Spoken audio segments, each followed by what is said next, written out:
Welcome to my video. Magluluto po tayo ngayon ng pakbet na gulay. First, i-prepare po natin ang ating mga kailangan, yung gulay na ating iluluto. Linisan ito.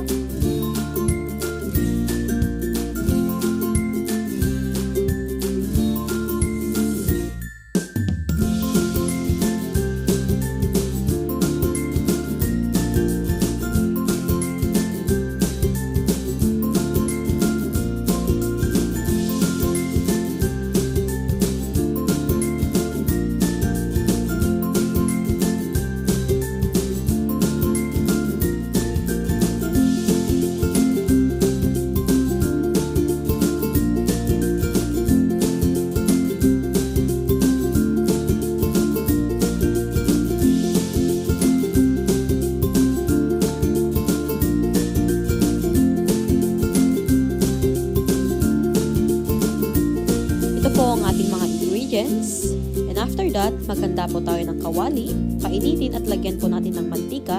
And after that, igisa po natin ang bawang, sibuyas, at isunod po natin ang kamatis.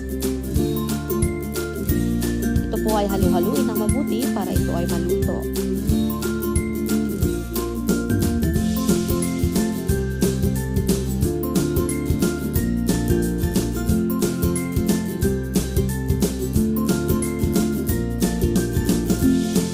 Pagkatapos natin mag-isa ang kamatis, isunod naman natin ngayon ang malunggay.